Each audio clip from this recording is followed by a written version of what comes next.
Tariff off, tariff on. Welcome to another brand spanking episode of InfoHazard.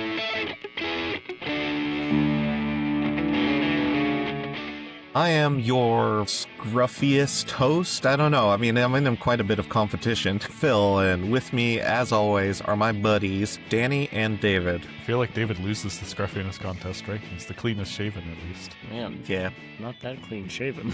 Yeah, you don't have to be. It's a low bar. Scruffiness is like a measure of intentionality of the facial hair, and I feel like David's hair is like coming back against his will, whereas mine is well groomed. And Danny, you're here too. As I alluded to in my visual metaphor there, the IEEPA tariffs were struck down by the Supreme Court this week. Those 10% tariffs on the world, 10% tariffs on the penguins down in the islands, those are all legal. 10% tariffs, no more. Woo. 15% tariffs, we're back, baby, because immediately after they got struck down, Dom T, the Deejster, threw a little hissy fit and increased the global tariffs from 10% to 15%. Don't worry, though. A year from now, they'll be struck down as illegal. Well, I mean, it's 150 days, right? That's how long he's legally allowed to keep these tariffs up. Wait, what? What do you mean? Like that was Yeah. part of the ruling? Is that okay? But he can keep them up for. No, he's trying No, to use he's another using a different law statute. to Yeah. justify the new ones. I hadn't dug into it yet. Sounds like Because bullshit. it turns out Congress has passed multiple bad laws that allow the president to randomly tariff people. Yeah, there were like 6 in the be on article I was record. reading. 6? That's so fucking absurd. Why would you need 6 different laws that allow the president to bypass you, dude? What a joke. I don't look like we were on yesterday's episode. We were talking about how Congress passes less laws than they used to. I mean, maybe there's just less laws to write than there used to be. I mean, if we have 6 laws passing off the responsibility of tariffs from the Congress to the president, How many more do you need? maybe we don't need quite so many laws. I don't know. But what I do know is that it is very satisfying when these illegal plans get struck down by the Supreme Court. I love to see a good old-fashioned take-backsy. Just any example of when Trump's bad plans have to be taken back somewhat. I love to see it. And in that spirit, we're going to do a tier list today. We're going to be ranking some classic takebacks from the last year on a Star Wars character tier. So we're going to be assigning them Star Wars characters and then ranking them. Well, Phil loads this thing. Like, fuck yeah, right? Fuck you, Donald, Yeah. and your stupid illegal bullshit. But simultaneously, there's a better not fucking take another 150 days to be like, oh no, use another law. Fucking ridiculous. Well, it's kind of interesting because it seems like he's within his authority to do 100. You know what he might do is just like re-up them, right? Because if you can do it for 150 days legally, couldn't you just reinstate the tariffs at the end of 150 days? Right, like turn them off for one day and then declare some new emergency. That sounds like fresh meat for a lawsuit. Woo! Let's get another year-long court case started. God, the wheels of justice turning slowly. So we are going to be ranking these takebacks of the times when the Trump administration was forced to take back some policy of theirs. And we're going to be ranking them on a scale of Star Wars characters. So we're going to have the most satisfying takebacks at the top here at Jedi Master, and the least satisfying takebacks at the bottom here with Jar Jar Binks. Appropriate. So I mean, it doesn't make sense, I'll grant you, but can you at least can you at least kind of follow what I'm trying to get at here? Let's do a couple and we'll see. Sorry, the Okay. times don't make sense either, so it's perfect. Fits right in. Let's start off with the reason for the season here. The inspiration for this. Trump's tariffs were struck down. The IEEPA tariffs were supposed to be for an emergency, and the Supreme Court did not buy the stated reason for the emergency. That was trade imbalances. There's no way we're in an emergency situation with the entire world. That doesn't make any sense. And it never did. And they finally got around to saying that it didn't make sense. Let's see. Which one of these Star Wars characters looks tariffy? I think the Emperor has to be the. No, it's got to be somebody from episode 1, dude, right? Because that's all about trade wars and tariffs and shit, isn't it? They're blockading Naboo. Oh my gosh. Yeah, where's the Asian stereotype alien? The Trade Federation guy. Yeah, the Trade Federation guys. This is nuts. IG-88 made the mix, but I don't see this this guy I'm looking for. IG-88's a fan favorite, dude. All right, how about the guy underneath Obi-Wan? Because he looks the closest visually to those guys, I feel like. Darth Plagueis, right? Was that Darth Plagueis? All I right. heard he was wise, dude. Yeah, and it was a tragedy what happened to him.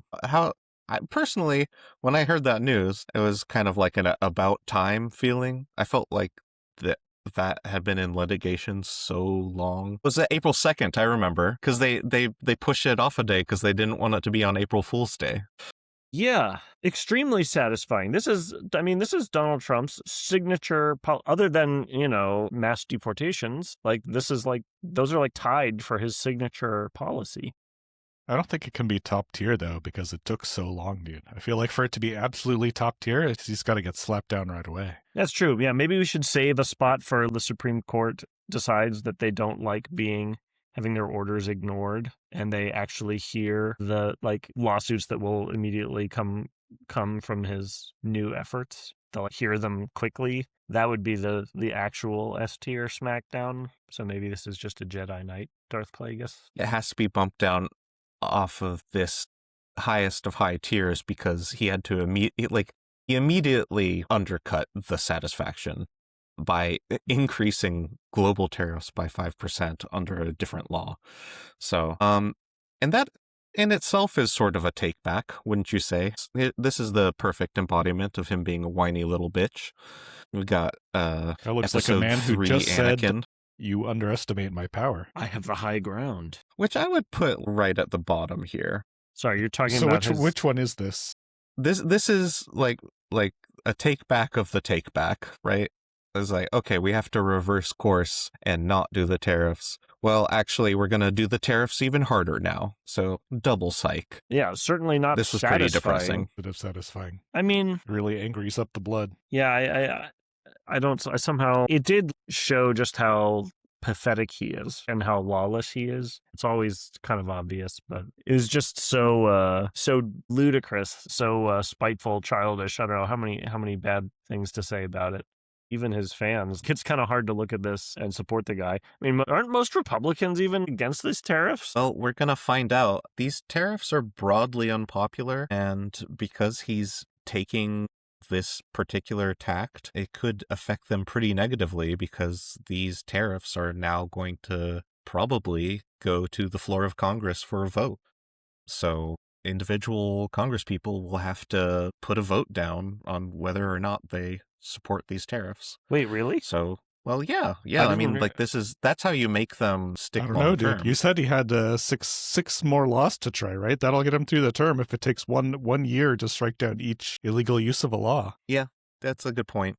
I don't know. That was just some speculation. I had heard that It would be if you nice, want to make but the tariffs permanent, they have to go through Congress. 535 people desperately trying to avoid any sort of accountability over there. So Yeah. So yeah, this Yeah. was not satisfying. This guy's a disgrace. All right, It was on full display. down there with Jar Jar. Okay, Misa not happy. this next one is a take back of a different sort. This is more like a campaign promise that was met with reality. I guess he never really took it back. So here's a quote from Trump about ending the war in Ukraine. Before I even arrive at the Oval Office, shortly after I win the presidency, I will have the horrible war between Russia and Ukraine settled. This was August 26, 2024. So, yeah, that didn't happen at all. No shit. Duh. He basically has kept this line of reasoning. Like every couple of weeks, he'll say, like, the war is almost at. We got a great deal, the best deal you've ever seen. It's going to be closing right now for sure. Who's like a lying piece of shit Star Wars character? Right. That's what I was looking for. Maybe Anakin again. Yeah. Yeah, I mean, we're fully in whiny little bitch I territory. feel like you need like an old Republic politician or something, right? You know, some kind of ineffective. Oh, just give peace a chance. Yeah, this guy looks like he's in the background of There's some Snoke. conversations. Oh, there's Snoke. Snoke Oh, is yeah. the takes you backseat character in Star Wars films, right? They're just like, wait, Snoke? Who? No, there's no Snoke. They just Right. Like the oops, concept of Snoke as a villain was taken back. let's go with Snoke. Yeah, this. So how satisfying was it that Yeah, like, well, I guess it's not. I feel like this is the baseline, right? He just like said an obvious lie. It turned out to not be true as time went on. It was the same and you as get every no day. satisfaction from it, though. I feel like it might downgrade it a little bit because, like thousands of lives are at stake on this particular bit of campaign trail nonsense, right? Like, I don't know. The war may have been extended by his tactics of trying to bring it to an end. it might be more satisfying if I got to speak with someone who actually believed it and I get to rub it in their face a little bit. That might be satisfying. You are a moron. How could you believe this? But I don't know anyone who no one has admitted to having ever believed this. If you believed this, leave a comment. If you believe this, If you're call us a literate. cuck in the comments. Insult our masculinity, because that's the only insult that we ever get. All right. I don't know. I mean, I feel like it almost doesn't even bear any more mention. It's like middle of the road. It's not exciting. Like a liar told a lie, and then And it was it not turned true. out to be a lie. Yeah, it was not true. All right. That's fine. Okay. All right. This one's a little bit more exciting. We've got the Epstein client list. So back in February, R2D2, sure. Notorious sex predator. He's in the Epstein files. Oh, I feel like we're slandering our poor RTD2, dude. This should be a villain, dude. Like put Bosk on there or something. No. You know? No. R2D2, he's all about like hacking into the mainframe, getting at the files. This is very much in his wheelhouse. This is how like Trump supporters envision things would go, is like they would get into the Biden FBI office and hack into the mainframe and get the truth about the Epstein pedophilia ring. That's how it was going to go. But unfortunately, that's not how it did go. In February, Attorney General Pam Bondi stated on Fox News that the client list was sitting on her desk and being reviewed, and that it was a direct order from President Trump. But yeah, then the Justice Department went back on that, took it back, and said the client list actually doesn't exist. I'm surprised no one asked her about this in the congressional hearing a couple weeks ago. Just play the tape. Maybe they did in the Senate hearing, and I didn't watch that one. Got to watch the prequels. That's the one lesson we've all learned. I think we can all agree you got to watch the prequels. Certainly this guy would. So are we saying, how do How we do you feel about this? I mean, this was pretty enraging, dude. You know? Yeah. Yeah. I mean, This was his chance to actually do something good, and instead he was just shitty. You know, it was exactly as I expected, but it still stinks. I mean, it's also like worse than it's worse. Like, yeah, it's that's so true, bad. dude. I at least thought he would like release like other people that weren't him, but he didn't even release one single name, dude. There's no one on there he doesn't like enough to like release it. Like he's covering for Prince Andrew. Why does he give a Les shit about Wexner. Prince Andrew, dude? Yeah, Les Wexner. Fucking Yeah, enraging. So enraging. Put it on Jar Jar. Like All this right. is yeah. this I is thought so Jar bad. Jar made me mad, dude. This makes me even more mad than Jar Jar did back then, dude. I thought that was a big deal. I remember when that, I was like, what the fuck is this Jar Jar shit, dude? Oh, You know what to the have funny thing problems is? like 2001 before 9/11. The funny thing about that is like some people still have those problems. Like woke in gaming is like the center of their life. That's the thing that really. Wait, I have the perfect example for this from this past week, which is Yeah. an episode of A Night of the Seven Kingdoms hit a 10-star rating on IMDb. And so fans of Breaking Bad review bombed the episode to bring down its rating. And then so their fans retaliated against the Breaking Bad episode and torched its rating down off 10 too. So they all lost. in this petty internet bullshit. I mean, coming from a podcaster, like maybe it doesn't carry as much weight, but these people need to get a life. I mean, touch some grass, dude. That's pathetic. Bunch of losers. Yeah, that's pathetic. Anyways, let's get back to our President Trump bashing Star Wars tier list. Sort of a depressing side tangent here. I was looking for examples for this take back tier list. There's been a couple of key moments in the last year where you've gotten some really satisfying moments of Schadenfreude, where President Trump's got to walk back on some promise to do something shitty, and then the Supreme Court or something else shoots him down. Those are great. But man, there are actually not a lot of examples of this. It was really depressing looking through all of the times the Supreme Court backed him up on some absolute fucking bullshit. Well, he didn't spend all that time stacking the court in the first term for nothing, dude. Yeah, Baby Yoda. Baby Yoda is going to represent the case of Kilmar Abrego Garcia. Okay. Two cultural icons. Was deported to El Salvador mistakenly, even though there was an existing order that prevented him from being deported to El Salvador for credible fear to his life. He had to be returned to the United States, where he is currently residing in Massachusetts with his family, awaiting his dual trials for human trafficking. Yeah. And also like the countersuit for malicious prosecution. So yeah, but he's out of jail now. He's living with his family in Massachusetts. Right, and then they physically had to take him back, right? So this got to be pretty high up there, because it's the most take-backy of take-backs. The rest have all been metaphorically taking something back, but they physically took him back. Right. Yeah, I'll start by saying I found this incredibly satisfying because it's so outside of the usual scope of the non-presidential powers to go and extract someone from a foreign nation and bring them back home. That's the military or like diplomatic set of powers, which usually get eaten up by the president. So the fact that we were able to lawsuit someone out of Secot is pretty incredible. Not how I imagined this would have gone from the beginning. So it is kind of we've briefly paused the orphan crushing machine kind of good news, though.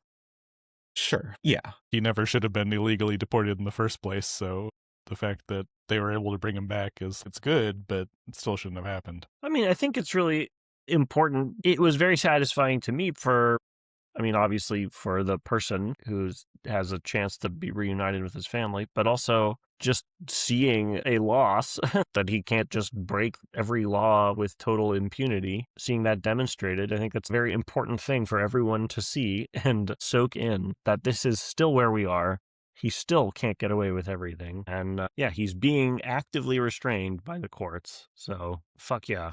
Yeah, not as much as we'd want. Mm-hmm. I mean, they did still illegally deport him, and they are still hitting him with these trumped up charges that seem pretty fake. The human trafficking shit. Yeah, and he might stand to benefit from that ultimately. I imagine it's going to be a pretty easy case for malicious prosecution, though now that I say that out loud, I don't know if a lot of malicious prosecution cases end up in favor of the people bringing those cases. Probably not, I would imagine. Surely if there ever was one, this is it, though. You know, Donald Trump is Mr. Malice. Yeah, Mr. Malice. Maybe this should be Darth Maul. So for the Epstein one that we already did, you were talking about the takesy-backsy of how they said they were all about transparency, but actually they're not.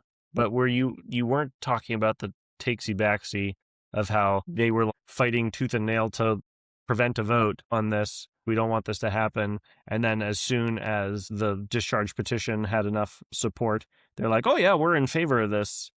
And Pam Bondi's like begging in front of Congress about how transparent Donald Trump is and how he signed this bill. I know when I'm innocent, I always try as hard as possible to prevent any exonerating evidence from being released. Anyway, yeah, that was very dissatisfying because I love to see him lose, because everyone should see him lose, just to remind ourselves that he's not just morally a loser. He is, in fact, the loser who's losing. But, he does find these little ways to make it look like he's not losing. But, yeah, he lost that one. So that was somewhat So anyway, R2 could be on top and on bottom. And you could like just remove his little circle head thing. Anyway, you can keep him on bottom. Yeah, it's fine. I got one more here. So this is a Supreme Court case, Trump versus Illinois. You guys know which one that is? No. I do not. There's too many Trump v. somebody cases. It's unbelievable how many there are. But yes, this is the Trump administration was blocked from using the National Guard to police Chicago. I feel like a stormtrooper is pretty appropriate here, right? This is a new series stormtrooper. The new order. Yeah. He's got that like dashing side cape thing. Yeah, I guess that's probably what gets him involved as a character rather than an extra. We can use him. That's fine. Yeah. Yeah. There you go. Okay. So yeah, send the troops. Not allowed to send the troops. What do you guys think? It's got to be up there, right? Yeah. Probably top 2. I think we place it second, right? Because like, I mean, all this stuff in Minnesota was still going on even as, right? So yeah, unfortunately, he can still kill civilians even without the National Guard. It's not just Kent State style. I mean, so this ended all the National Guard deployments. So like even like the one where he was trying to deploy like from one state into Portland and into LA. And I think those are all different cases, but he lost them all anyway. I don't know if this ruling was applied broadly to all of these, but in the ruling, it does state that anti-ICE protests did not rise to the legal standard of being a rebellion, which is the legal standard you need to achieve to be able to deploy the National Guard as a police force. And the Supreme Court didn't even issue a stay, and then wait 6 months to hear the case, and then eventually agree with it. Yeah, Jedi Knight. It's a Jedi Knight stormtrooper. Just undercut slightly by the fact that he still has so many tools at his disposal to harass and murder civilians. So, but still, at least not the National Guard. I feel like the next day they invaded Venezuela. Can't stay satisfied for long in this administration. Yeah. I think behind a lot of these, there's this sort of darkness, right? These little wins are immediately undercut by an emotional backlash from the president, like doing something crazy, like invading Venezuela or taking the tariffs and jacking them up just for no particular reason. Like him losing the court case, Germany didn't do anything there, right? Sierra Leone didn't do anything. Like why do they get charged 5% extra? Because Donald Trump is mad at the world and they're in it. Yeah, but like Donald Trump is mad at the Supreme Court, but he's like shit rolls downhill. And unfortunately, because he's the president of the United States, downhill is the entire world. I've never seen shit roll downhill. Yeah, I think he drops out of a plane, right? Is what he said in his video that he posted on Twitter. That tier list was about as satisfying as Trump's latest court loss. Well, sorry, I guess. No, I mean, that was pretty satisfying, but the bad news still persists. We'll have to, a little confusing because we ranked it kind of at the top and at the bottom. It's a two-parter. But yeah, what did we learn from this? Kind of nothing. I don't know. A little trip down memory lane. Just a treat. Just a treat for everyone, I'd say. Such happy memories. I think we reflected on the fact that this is in endurance. The approach that we're taking is that we still believe in the mechanisms that our country has to peacefully reclaim sanity. And so we're in this waiting game where we have elections in November, and we're hoping to have a Congress that does a little bit more to restrain him. And we wait for court rulings, even though they go forever. And there's no quick, decisive wins here. This is an endurance game, and there are wins and losses. And the sad fact is that this 4 years is going to be extremely harmful to our country. There's not good news here. The good news will be if we survive it as a country. And if that sounds boring and bullshit, then you can fight the power directly by liking this video and subscribing to InfoHazard. Thank you for watching.